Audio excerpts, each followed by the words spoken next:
નમસ્કાર વિદ્યાર્થી મિત્રો, વર્લ્ડ ઇનબોક્સની યુટ્યુબ ચેનલમાં આપ સૌનું હાર્દિક સ્વાગત છે. દોસ્તો, આજના કરંટ અફેર્સના લેક્ચરની અંદર આપણે ખાસ મહત્વના મુદ્દાઓ જોવાના છે. તમને એ પહેલા એક નાની એવી માહિતી આપી દઉં કે આપણે કયા કયા મુદ્દાઓ જોવાના છે, જેથી કરીને આપણને એક લેક્ચરનો રોડમેપ મળી જાય. હા, આપણે આ લેક્ચરમાં આટલા મુદ્દાઓ ભણવાના છીએ. તો મુખ્ય મુદ્દાઓ અહીંયા મેં ધ્યાને લીધા છે, જેમ કે માંગદેછુ હાઇડ્રો પાવર પ્રોજેક્ટ માંગદેછુ ખૂબ મહત્વનો પ્રોજેક્ટ છે ભારત અને ભૂટાનનો. ત્યાર પછી એશિયન ડેવલપમેન્ટ બેંક વિશે ચર્ચા કરવાની છે. ઘણા લેક્ચરમાં આપણે ભણી જ ગયા છે એશિયન ડેવલપમેન્ટ બેંક, પણ જ્યારે એશિયન ડેવલપમેન્ટ બેંક કોઈ લોન આપતી હોય તો સવાલ સીધો પૂછાય કયા રાજ્યને આપી એમ, એટલે એશિયન ડેવલપમેન્ટ બેંક. પછી ખેલો ઇન્ડિયા ડેશબોર્ડ એ ભણવાનું છે. ત્યાર પછી ડિસેમ્બર માસ, આજે 30 ડિસેમ્બર થઈ ગઈ, તો અત્યાર સુધી જો આપણે લાઈવ લેક્ચર ભણતા ત્યારે દરરોજ કંઈક ને કંઈક દિવસો ભણતા હતા. ઇવન રેકોર્ડેડ લેક્ચરની અંદર પણ આપણે મહત્વના દિવસો ભણ્યા. તો મેં આજે એવું વિચાર્યું કે તમને એક સાથે ડિસેમ્બર માસના મહત્વના દિવસો એનો એક રિકેપ કરાવી દઈએ, એટલે આ જ લેક્ચરમાં તમારે ડિસેમ્બર માસના મહત્વના દિવસો તમને યાદ રહી જશે. ત્યાર પછી પીવી સિંધુની એક મેટર ચર્ચામાં છે, ફોર્બ્સની યાદીમાં કંઈક એનું નામ આવ્યું છે. તો આ બધી ડિટેલ આપણે આ લેક્ચરમાં ભણવાના છીએ. એટલે જો તમે હજુ સુધી ચેનલને સબસ્ક્રાઇબ નથી કરી તો ઝડપથી સબસ્ક્રાઇબ કરી લો. બીજું, કરંટ અફેર્સનું પ્લેલિસ્ટ, પરીક્ષા માટે, ખાસ કરીને તલાટી માટે યોજનાઓનું પ્લેલિસ્ટ તમને આ જ લેક્ચરના ડિસ્ક્રિપ્શન બોક્સમાં જોવા મળશે. તો એ પણ આપણે લેક્ચર ભૂલવાના નથી, એને પણ આપણે જોઈ લેવાના છે, તમને પરીક્ષામાં ખૂબ મદદરૂપ થવાના છે. તો આપણે શરૂ કરીએ. એ પહેલા મિશન વિજયી ભવ, વર્લ્ડ ઇનબોક્સની આ જ યુટ્યુબ ચેનલ પર એક મિશન શરૂ થવા જઈ રહ્યું છે, જેનું નામ છે મિશન વિજયી ભવ. તમારી પરીક્ષા માટે આ એક એવું મિશન સાબિત થશે કે એ તમને લિસ્ટમાં નામ અપાવી શકે, તમને સરકારી નોકરી અપાવી શકે. તો તમે દરેક લોકો આ મિશન માટે તૈયાર થઈ જાઓ. એ શું, બીજું ફ્રી ઓફ કોસ્ટ છે, તમારે એની કોઈ ચિંતા કરવાની નથી. યુટ્યુબ ઉપર જ તમને એના વિશે માહિતી મળશે, એ તમને જાણવા મળશે. તો આપણે ખાસ આ મિશન વિશે લોકોને જાણ કરીએ. તો જોઈએ આપણે ખાસ ડિસેમ્બર માસના મહત્વના દિવસો. તો હવે આપણે જુઓ, જ્યારે રેગ્યુલર દિવસની અંદર, રેગ્યુલર લેક્ચરની અંદર કોઈ દિવસ ભણીએ તો એની આખી સ્ટોરી, એની કહાની ભણતા હોઈએ છીએ, પણ આપણે તો અહીંયા આખા માસના, આખા મહિનાના મહત્વના દિવસો જોવાના છે. તો આપણે જોઈએ કે ભાઈ 1 ડિસેમ્બર વર્લ્ડ એઇડ્સ ડે.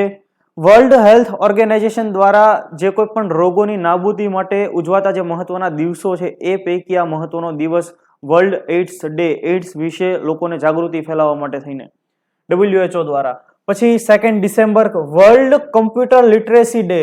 બીજું, international day of abolition of slavery. મેં તમને આ સ્લેવરીની વાત એ કરેલી જ્યારે આપણે લેક્ચર ભણેલા ત્યારે. દાસ પ્રથા અમેરિકામાંથી કઈ રીતે દૂર થઈ, એની કહાની શું રહેલી, આપણે બધી ચર્ચા કરી ગયેલા છીએ. ત્યાર પછી 3 December international day of people with disabilities. બીજું, વર્લ્ડ કન્ઝર્વેશન ડે. ત્યારબાદ 4 ડિસેમ્બર નૌસેના દિવસ, નેવી ડે. આપણે એની તો આખી સ્ટોરી જોઈ હતી, ઓપરેશન ટ્રાઇડન્ટ ભણ્યા હતા આપણે, બરાબર. 5 December international voluntary day four economic and social development. ત્યારબાદ 7 December armed forces flag day. પછી ઇન્ટરનેશનલ સિવિલ એવિએશન ડે. ત્યારબાદ 9 December international day against corruption, ભ્રષ્ટાચાર વિરોધીનો આંતરરાષ્ટ્રીય દિવસ. ત્યાર પછી 10 ડિસેમ્બર હ્યુમન રાઇટ્સ ડે, માનવાધિકાર દિવસ. તો માનવાધિકાર વિશે આપણે બધી ચર્ચાઓ કરી ગયેલા છીએ. આપણે એક રિકેપ કરીએ છીએ એટલે તમને રિવિઝન થઈ જાય, બરાબર. આપણો ઉદ્દેશ્ય શું છે કે આપણે રિવિઝન થઈ જાય, દિવસો આપણને યાદ રહી જાય, અને પાછા લાઈનમાં છે એટલે આપણને ખ્યાલ પણ પડી જશે. 11 December international mountain day. 14 December international energy day, ઉર્જા દિવસ. 18 December international migrants day. Migrants કોને કહેવાય કે એક સ્થળેથી બીજા સ્થળે જે જાય એને આપણે માઇગ્રન્ટ્સ કહીએ, સ્થળાંતર કરે. ભારતના લોકો અમેરિકામાં જાય, યુરોપમાં જાય, અને સાઉદીમાં જાય, તેને શું કહેવાય? માઇગ્રન્ટ્સ કહેવાય.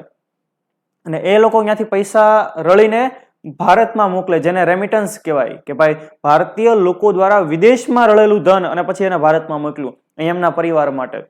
તો માઇગ્રન્ટ્સ ડે ખૂબ જ ઇમ્પોર્ટન્ટ. 18 ડિસેમ્બર.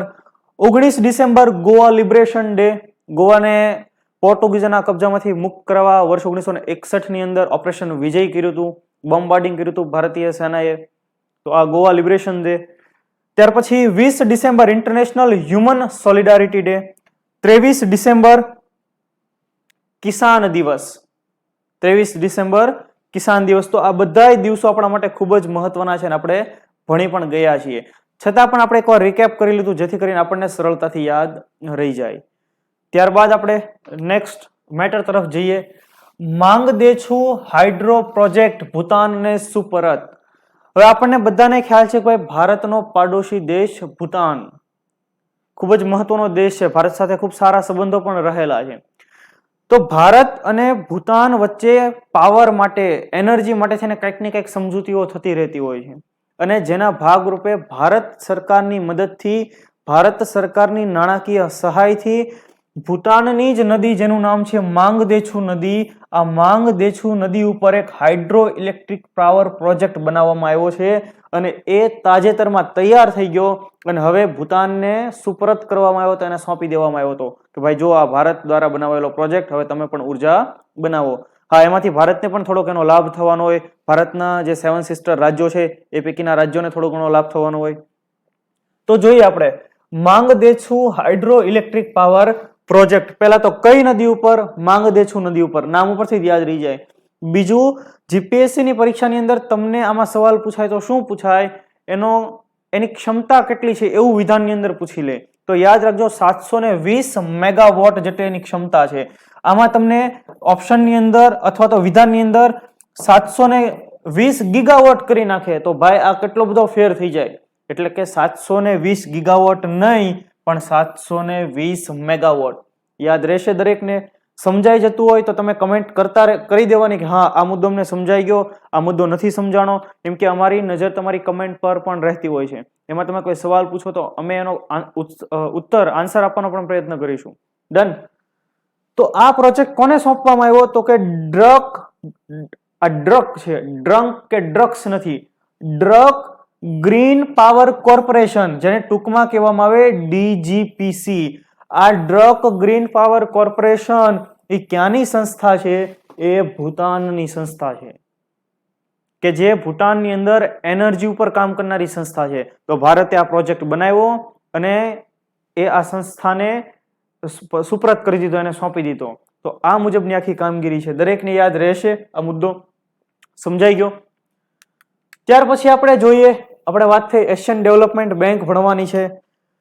તો એશિયન ડેવલપમેન્ટ બેંક એનું નામ જ એવું છે કે ભાઈ એશિયાના દેશોની અંદર વિકાસ કરવા માટેની બેંક, એટલે કે એશિયન ડેવલપમેન્ટ બેંક. તો એ કામ શું કરશે?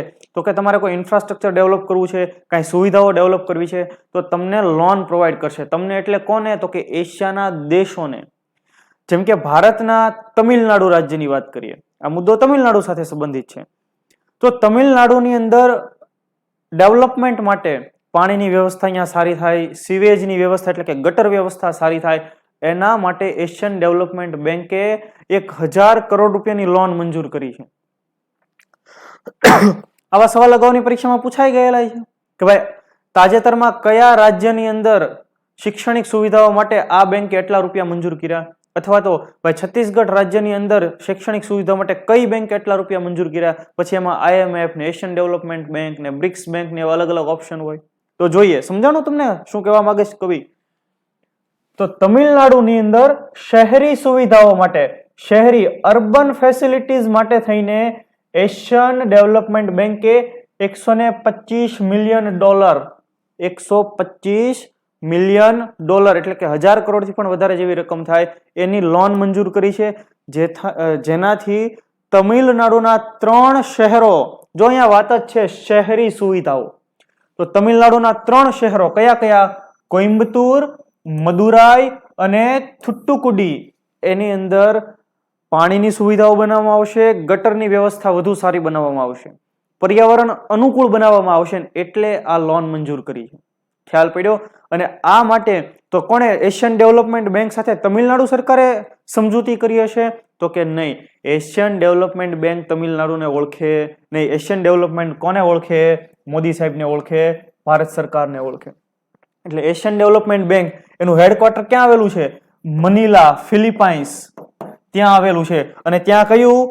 માંડાલુંગ્યોંગ નામનું એક બાજુનું એક સિટી છે, ત્યાં આવેલું છે. તો અહીંયા ધારો કે મનીલા હોય તો અહીંયાથી આ એશિયન ડેવલપમેન્ટ બેંક આ રૂપિયા ક્યાં મોકલશે? તો કે તમારા મારા પ્યારા ભારતમાં અહીંયા મોકલશે, દિલ્હીની અંદર. એવી રીતે ભારત સરકાર સાથે સમજૂતી થઈ, પણ એશિયન ડેવલપમેન્ટ બેંક ક્યાંય પણ ખરી કે આ ભારત સરકાર એના ખીચામાં નથી નાખવાના, એ ક્યાં આપવાના છે કે ભાઈ તમિલનાડુને આપવાના છે, એટલે પૈસા અહીંયા પકડી દો ફટાફટ, હાલો જલ્દી ગૂગલ પે કરો. એવી રીતે તો $125 મિલિયન મળી જશે તમિલનાડુને અર્બન ફેસિલિટી માટે થઈને, શહેરી સુવિધાઓ માટે. સ્પેસિફિક ઉલ્લેખ પણ છે કયા 3 શહેરો, મદુરાઈ, કોઇમ્બતુર અને થુટ્ટુકોડી.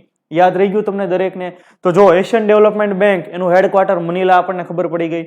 બીજું એની સ્થાપના અગાઉના લેક્ચરમાં ભણાવેલી છે, અત્યારે પણ આપણે ભણી લઈએ વર્ષ 1966માં. આખો મુદ્દો સમજાઈ ગયો દરેકને? તો કે હા. આમાંથી સવાલ કેવો બને? સિમ્પલ વન લાઇનર કે તાજેતરમાં એશિયન ડેવલપમેન્ટ બેંકે ભારતના કયા રાજ્યની શહેરી સુવિધાઓ માટે $125 મિલિયન લોનની મંજૂરી આપી? તો કે તમિલનાડુ. ક્લિયર? ત્યાર પછી ઇન્ડિયન ઓઇલ અને central TB division, TB tuberculosis, તો સેન્ટ્રલ ટીબી ડિવિઝન એની વચ્ચે એક સમજૂતી થઈ છે. હવે તમે જુઓ એવી સમજૂતી કેમ આ બંને, એક તો ઓઇલની કંપની છે ઇન્ડિયન ઓઇલ કોર્પોરેશન અને બીજું ટીબી એટલે સ્વાસ્થ્ય, એક ઓઇલનું કામ કરે એક સ્વાસ્થ્યનું કામ કરે, આ બંને વચ્ચે કેમ આવી સમજૂતી થાય? તો તમને દરેક લોકોને ખ્યાલ છે, એક કન્સેપ્ટ મેં અગાઉના લેક્ચરમાં ભણાવેલો છે જેને કહેવામાં આવે CSR. CSR એટલે શું? Corporate social responsibility. કે જેટલા પણ કોર્પોરેટ ફર્મ છે, જેટલી પણ કોર્પોરેટ ઓર્ગેનાઇઝેશન છે, કંપનીઓ છે, એની કંઈક સોશિયલ રિસ્પોન્સિબિલિટી પણ છે, એની કંઈક સામાજિક એની જવાબદારી પણ છે.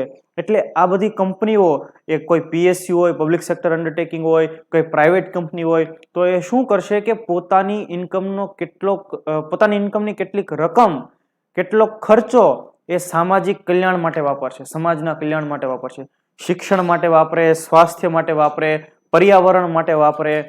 તો એવા બધા અન્ય જે ખર્ચ પોતાની ઇન્કમનો વાપરે એને કહેવાય CSR, કોર્પોરેટ સોશિયલ રિસ્પોન્સિબિલિટી. તો જુઓ ઇન્ડિયન ઓઇલ કોર્પોરેશન લિમિટેડ, તો કે હા. એ કંઈક નફો રળે છે, તો કે હા.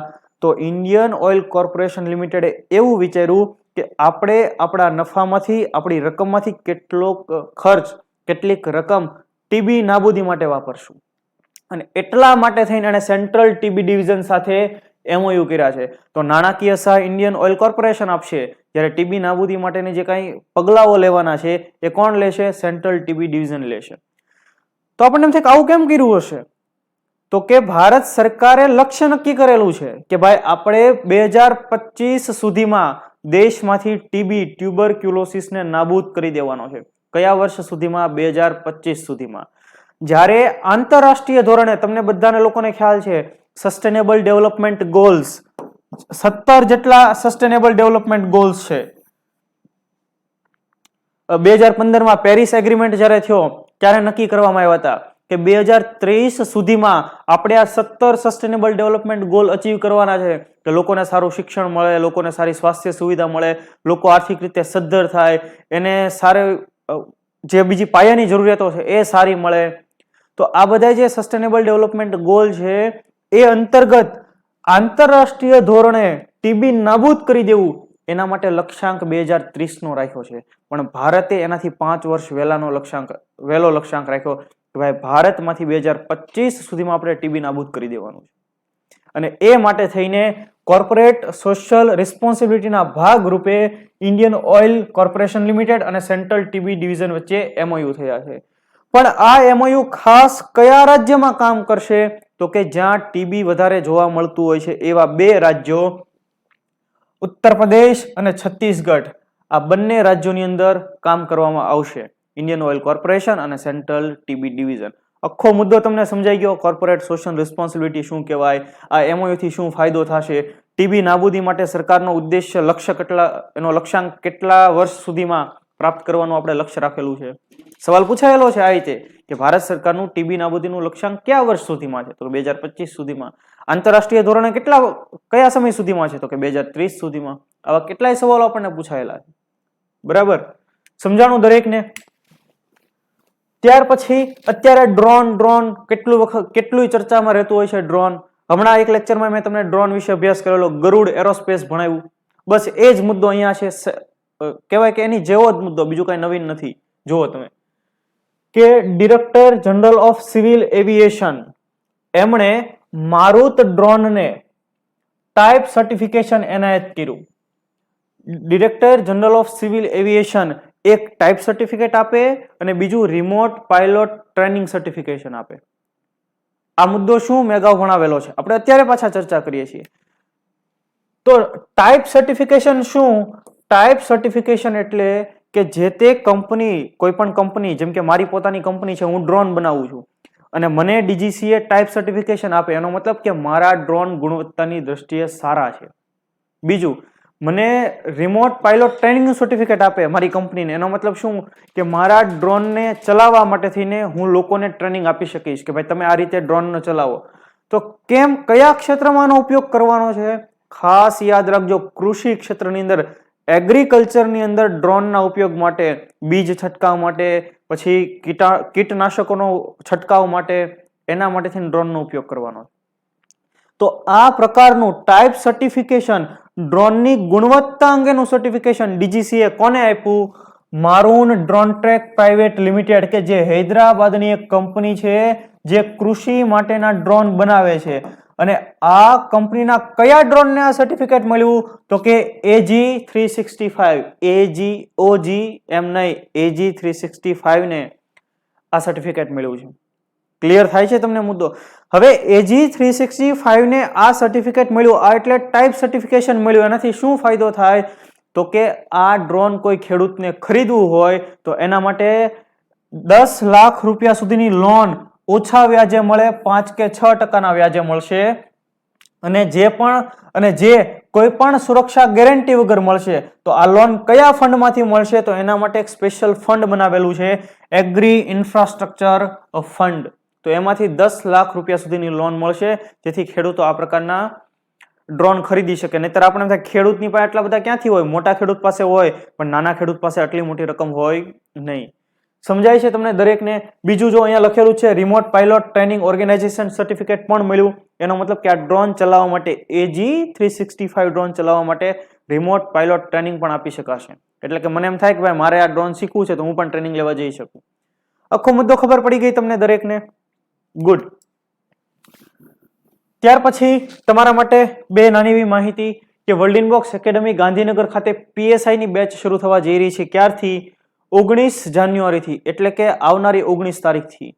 આ PSI ની જે બેચ છે એમાં તમને પ્રિલિમ, મેઇન્સ બધી તૈયારી કરવામાં આવશે અને શારીરિક કસોટીની પણ તૈયારી કરવામાં આવશે. બીજું, આ બેચનો સમય જો સવારે 8 થી લઈને 12:30 સુધીનો સમય છે. એટલે તમે જો કે જે જનરલ બેચ 2 કલાકની રહેતી હોય એનાથી ડબલથી પણ વધારે સમય છે આ બેચનો. બીજું, વર્લ્ડ ઇનબોક્સ એકેડમી ગાંધીનગર ખાતે 6 ફેબ્રુઆરીથી જીપીએસસી ક્લાસ 1-2 માટે બેચ શરૂ થાય છે, જે પ્રિલિમ, મેઇન્સ અને ઇન્ટરવ્યુ 3 માટેની બેચ છે. તમને આ બંને બેચ ખૂબ વિશેષ લાભદાયક થશે. અને તમને બીજો એક ફાયદો તો એ છે કે જે લોકો એડમિશન લેશે એને માય ક્લાસ એપ્લિકેશન ફ્રી મળે છે. જો તમે PSI ની બેચમાં એડમિશન લ્યો એટલે my class application free. World inbox my class 2 વિષય મેં એમાં ભણાવેલા છે, આધુનિક ભારતનો ઇતિહાસ અને કમ્પ્યુટર. બંને વિષય તમે આજે ખાલી એના ડેમો લેક્ચર વગેરે જોજો, તમને ખૂબ મજા પડશે. પછી તમારે ક્યાંયથી ભણવું જ નહીં પડે, તમને એવું યાદ રહી જશે. રાઈટ? અને ખૂબ નજીવી કિંમતે તમને વિષયો જોવા મળશે. પણ જો બેચ લ્યો તો તમારે ખર્ચ નથી કરવાનો, તો તમને ફ્રી મળવાની છે. ડન? ચાલો, ત્યાર પછી જોઈએ આપણે સિમ્પલ વન લાઇનર મુદ્દાઓ છે પણ પરીક્ષાની દ્રષ્ટિએ મહત્વના છે. રાજસ્થાન સરકારના ઇન્ફોર્મેશન અને પબ્લિક રિલેશન વિભાગને department of information and public relation કયા રાજ્યનો? તો કે રાજસ્થાન સરકાર, રાજસ્થાન રાજ્યનો આ વિભાગ. એને એક પ્રમાણપત્ર એનાયત થયું છે, એમને એક એવોર્ડ મળ્યો છે. કયો એવોર્ડ? ઇફેક્ટિવ ગવર્મેન્ટ કમ્યુનિકેશન, જેને કહેવામાં આવે effective government communication, EGC award. કોને? રાજસ્થાન ગવર્મેન્ટના department of information and public રિલેશનને. તો એવું તો આ વિભાગે શું કામ કરી દીધું ભાઈ? તો જો અત્યારે ડિજિટલ ઇન્ડિયા, ડિજિટલ યુગ છે, તો આ વિભાગે department of information and public relation એ વિભાગે જેટલી પણ કલ્યાણકારી યોજનાઓ છે, સરકારની યોજનાઓ, એને લોકો સુધી પહોંચાડી. હવે આપણને જ તે ખબર છે, આપણે અત્યારે ભણીએ છીએ, પરીક્ષાની તૈયારી કરીએ એટલે આપણને કેટલી યોજના ખબર છે, કેટલી ખબર નથી. તો જો આપણા લોકો સુધી, આપણે ભણેલા ગણેલા હોવા છતાંય આપણને સરકારી યોજનાની ન ખ્યાલ હોય તો જે નિરક્ષર લોકો છે, ગામડાના લોકો, ભોળા લોકો, એને કઈ રીતે ખબર હશે?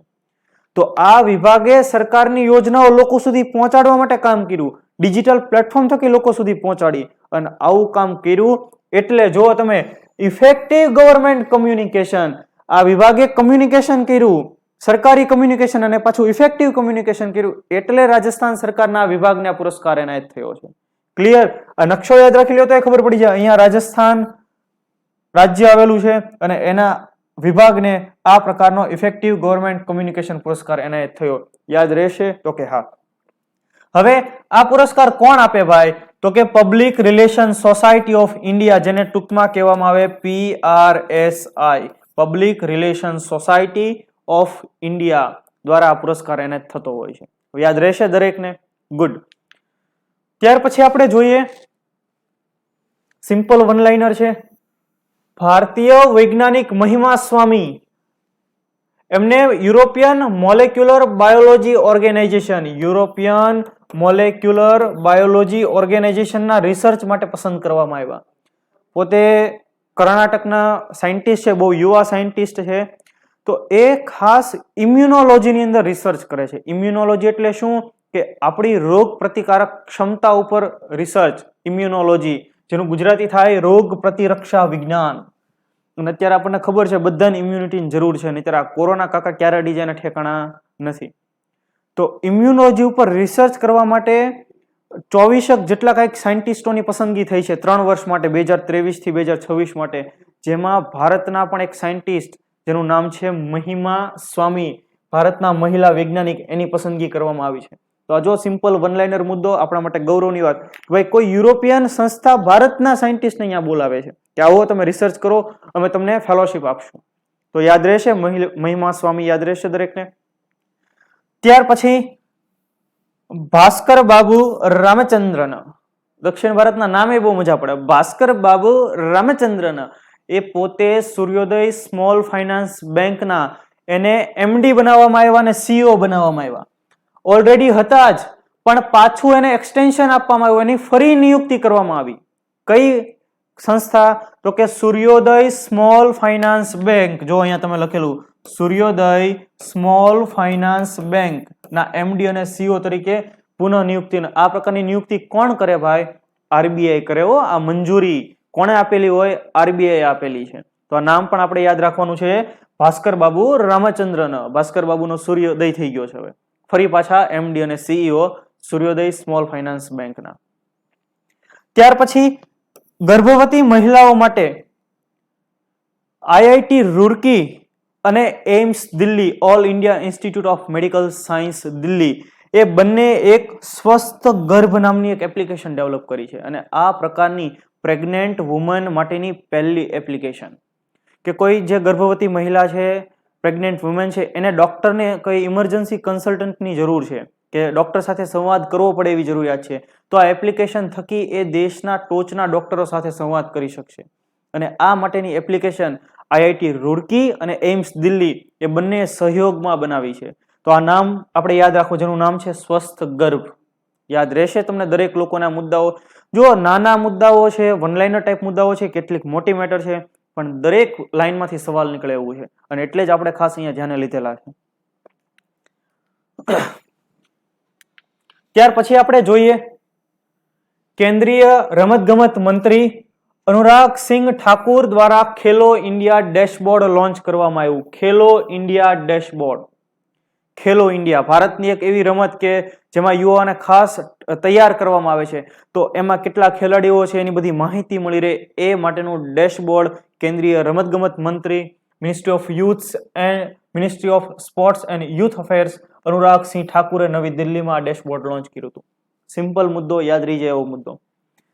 ત્યાર પછી ફોર્બ્સ મેગેઝિન. ફોર્બ્સ વાળાને બીજું કઈ કામ નથી ભાઈ, કોણ સૌથી પૈસા વાળું છે, કોણ કોને આગળ વધી ગયું છે, એવી જ બધી કંઈક ને કંઈક માહિતીઓ મોકલતા રહેતા હોય, પણ આપણે માટે ઇમ્પોર્ટન્ટ છે. પરીક્ષામાં સવાલ નીકળે ફોર્બ્સની યાદીમાં ટોચના ધનિકોમાં કયા ભારતીય, આપણને એમ થાય કયા હશે, જ્યારે ભણ્યા હોય ત્યારે કોઈક બીજા હોય, જ્યારે ખરેખર સવાલ પૂછવાનો ત્યારે કંઈક નવા જ વ્યક્તિ આવી ગયા, પણ આપણે યાદ રાખવું પડશે. તો ફોર્બ્સે તાજેતરમાં એક યાદી જાહેર કરી, ભાઈ વિશ્વની અંદર મહિલા ખેલાડીઓ તો ઘણી બધી છે, જેને આપણે કહીએ વુમન એથ્લીટ્સ.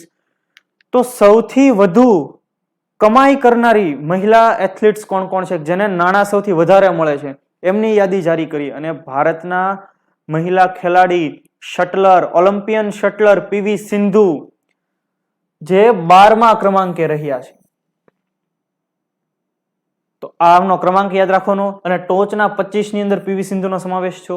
બીજું તો પ્રથમ ક્રમાંક ઉપર કોણ છે, તો કે જાપાનને મહિલા ખેલાડી નાઓમી ઓસાકા, એ પ્રથમ ક્રમાંકે છે. પણ આપણે તો પીવી સિંધુને ખાસ યાદ રાખવાના કે એ કેટલામાં ક્રમાંકે છે. તો યાદ રહેશે તમને દરેકને. જો અહીંયા મેં ખાસ નોંધ કરેલી છે, હાઈએસ્ટ પેડ ફિમેલ એથ્લેટ 2022, અને એમાં ભારતની અંદરથી પીવી સિંધુ નો સમાવેશ થયો. પીવી સિંધુ 12મા ક્રમાંકે. ત્યારબાદ આપણે જોઈએ આજનો સવાલ. હવે દરરોજ તમને હું એક સવાલ આપતો રહીશ, જેથી કરીને તમારે આ પ્રશ્નનો જવાબ કમેન્ટ બોક્સમાં કમેન્ટ કરવાનો, અને આવતીકાલના લેક્ચરમાં હું એનો જવાબ આપી દઈશ. તો જો આ મુદ્દાઓ આપણે ગઈકાલે ભણી ગયા છીએ, આજે જે મુદ્દા ભણ્યા છે એ તમે વ્યવસ્થિત જોયા, એનું રિવિઝન કર્યું, એનો સવાલ હું તમને આવતીકાલે પૂછીશ. તો યાદ રહેશે તમને આ કઈ રીતે આપણે આખું ચાલવાનું છે.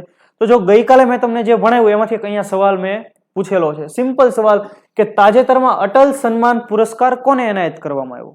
અટલ સન્માન પુરસ્કાર પ્રભુચંદ્ર મિશ્રા, અનિલ કુમાર લાહોટી, સંતોષ કુમાર યાદવ કે આપેલા તમામ? તો જે લોકોને આ પ્રશ્નનો જવાબ આવડે છે એ કમેન્ટ કરજો. આનો હું જવાબ ક્યારે આપીશ? તમને આવતીકાલે આપીશ. તો આવતીકાલે કયો સવાલ પૂછીશ? તો કે આજના લેક્ચરમાંથી આવતીકાલે તમને સવાલ પૂછીશ. ડન. ત્યાર પછી જીપીએસસી ક્લાસ 1-2 પરીક્ષા આવે છે, એના માટે special live lecture, science and ટેકના લાઈવ લેક્ચર, અને એ પણ કરંટ અફેર્સના 1 તારીખથી શરૂ થવા જઈ રહ્યા છે. જો 1 તારીખથી લઈને 1 જાન્યુઆરી 2023 થી લઈને 4 જાન્યુઆરી 2023 સુધી ડેઈલી 4 કલાક યુટ્યુબ પર તમને ભણવા મળશે.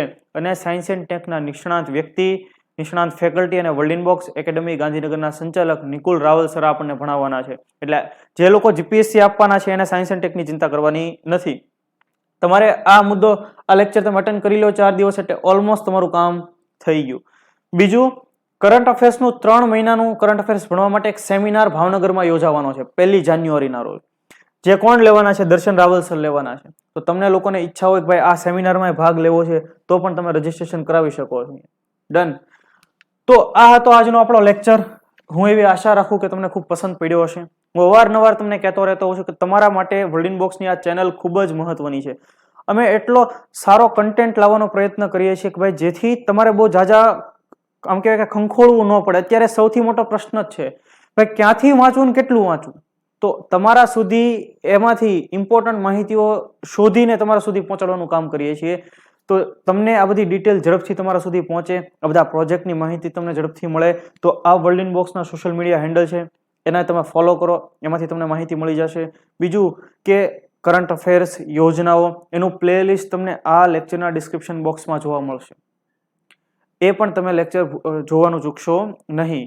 તો આપણે આવા નવા લેક્ચરની અંદર અવારનવાર મળતા રહીશું. તમારા લોકોનો સાથ સહકાર આવો જ બન્યો રહેશે એવી આશા સાથે. જય Hind. Thank you so much.